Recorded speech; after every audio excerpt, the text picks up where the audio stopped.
Don't lose your way. Your mind, we have to be as one.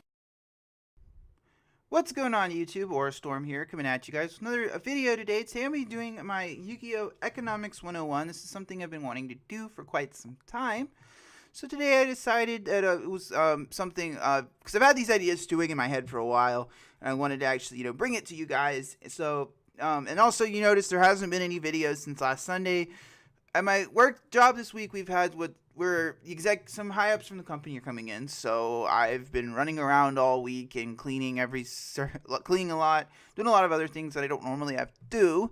So I haven't really felt up to doing videos. I've also been distracted playing ESO because I'm getting ready for the new Morrowind pack coming out in a few months, because I've gotten back into that game.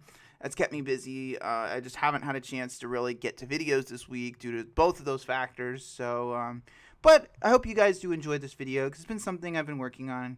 And so yeah.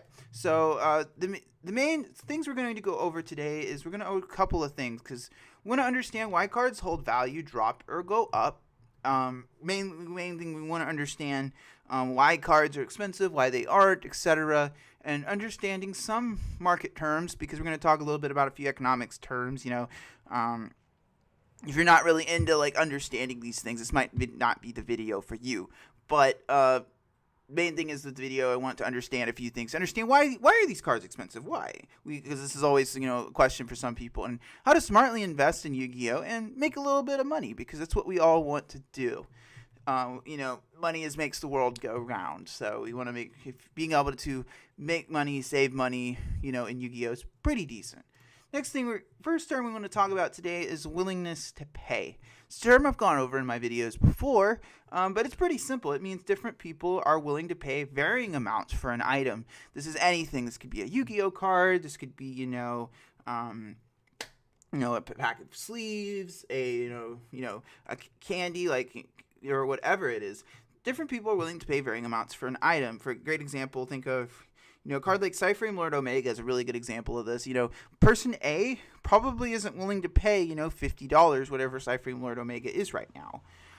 But person A might be willing to pay, say, $20 for it. Person B might be willing to pay $30. Person C might be willing to pay $40, so on and so forth. So that's how everyone has what's called I forget the term for it, but I call it a threshold. Basically, where when an item reaches a certain amount, people refuse to pay for it. A great example in the real world was the EpiPen issue we had a few months ago. People were using old EpiPens because the price for an EpiPen was too much money, and enough people hit that threshold saying, we can't afford to pay this, we're just going to reuse them. That's what consumers do. When a item reaches a certain price, they choose not to purchase it, and the item, naturally, the marketplace responds. This is a normal thing with the economics and the way it works. When enough customers refuse to shop somewhere or pay for an item, it tends to go down in price. And number two is cards, and this is items in general, are only worth when an individual is willing to pay for it. This term willingness to pay. A great example of a card that's been expensive for a while is Twin Twisters. Twin Twisters is a card that's sat at about $10 to $12 since it came out. In Breakers of Shadow. It's gotten another reprint in the Megaton, still expensive. It's gotten a common reprint, so it's fallen down a little bit, but the super still sits at about $8 to $10. The common sits at about anywhere from $3 to $5. When a card is good and generic and easy to summon, it's going to tend to hold value, and that's why Twin Twisters wouldn't be a $10 card if people weren't actually willing to pay $10 for that card. Cards hold value, but that's the important thing to remember. This is anything. In the real world, is like work. Like if a job, you're only worth what a company is willing to pay you, and this is the same thing with Yu-Gi-Oh cards. Is that cards are only worth what an individual is willing to pay for them. If the card people weren't paying that much for the card, it wouldn't be holding that kind of value. So that's very important to understand. So you understand kind of why. And then of course the old supply and demand stuff. We've all probably, if you've ever been through an economics class, we all know what this is. When there's high demand but low supply, cards tend to be more expensive. Secret rares are often a great example of this. Omega, I could go back to Omega, but another example I think is a good example is Pot of Desires. when Pot of Desires came out, and Dark Illusion, around Sneak it was about $40, but people started playing it in every deck and realizing how good it was, and Pot of Desires sat at about $80. And the reason for this is Pot of Desires was a secret rare. It was very hard to pull. I remember my regional, like the guys at my regional, the guys who were running my regional remember how much people were pulling Pot of Desires at the regional where it first came out, and he said there was like 1 or 2 pulled all day, and this is tons and tons of packs, so they're not easy to pull. So naturally, and we're gonna see this again with I think Ash Blossom and Eternal Spring, the new hand trap that's coming out in Maximum Crisis. I don't think it'll be totally short printed, but it won't be easy to pull, which will mean it'll be more expensive. And there's a very high demand for a card like Ash Blossoms, for example. And the opposite is true if there's a lot of a card running around, but there's low demand, cards are cheaper. A great example is with like Luster Pendulum when it was first at $3, and it was about $9 around Clash's release, and then it was about $50 because while it's a super rare, its super rares weren't in every pack at the time, so it's not exactly easy to get your hands on one.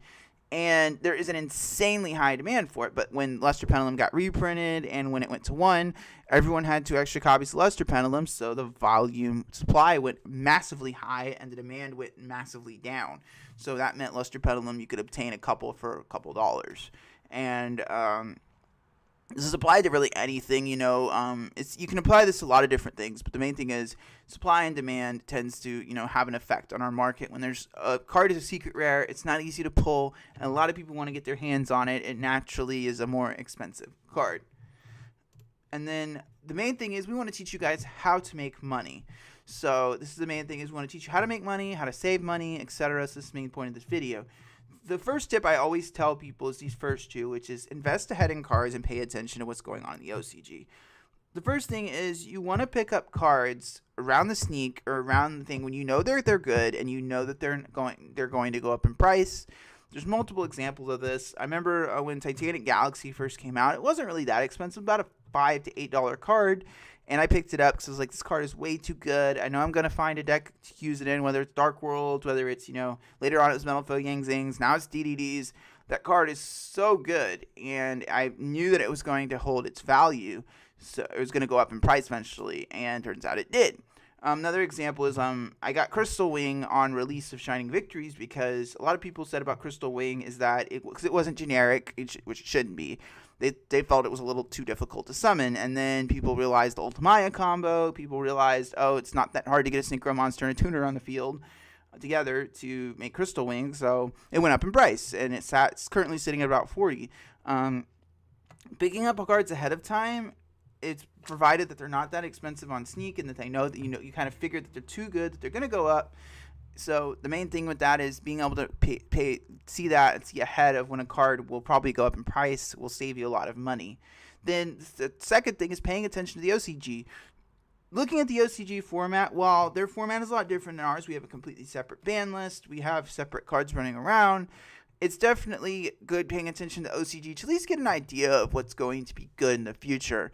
And knowing what card, this is a great example, is all the True King stuff. If you were smart, paid attention to OCG, saw that the True King Dino was a good deck, you probably would have picked up your Jurak Elios. You probably already picked up your True Kings, and probably, if you had some extras, you could sell them. Like True King, Fire True King was a very cheap card on release, like $4 or $5. Now it's $18. So that's a great example. Like if you paid attention to the OCG, you saw how good the True King Dino deck was. You picked up the cards ahead of time, and you're able to save some money or flip them for a profit. Paying attention, while the OCG doesn't always an indicator of how good a card is, a card because it's good in the OCG won't always be good in the TCG.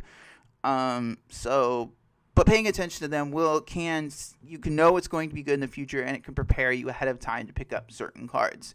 Number 3, this one sometimes I have trouble with myself, which is being willing to sell something quickly.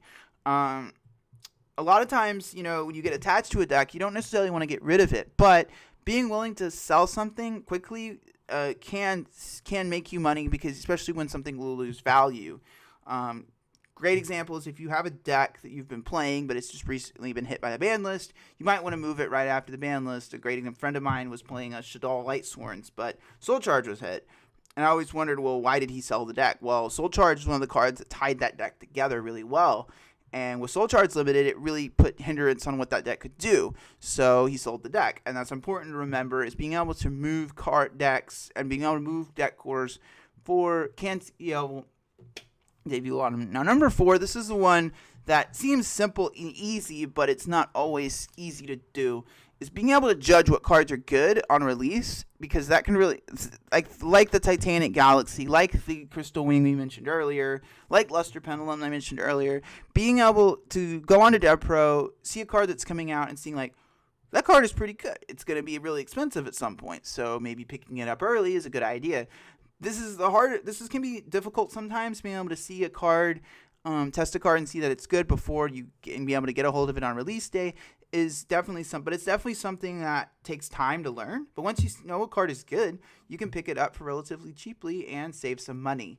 That's very important. And the last thing is selling under market value. This might sound counterintuitive, but being able to make money in Yu-Gi-Oh! And be able to sell, get stuff is, if you sell stuff under value, you will get people who will come back and buy from you again, because they know that obviously you don't always want to lose money on cards, but if you have cards that happen to be sitting in your binder and you don't really use them, if you're able to sell them under whatever the shop, whatever it's regional, you go to the back away from the judges and sell your cards, you're pretty set.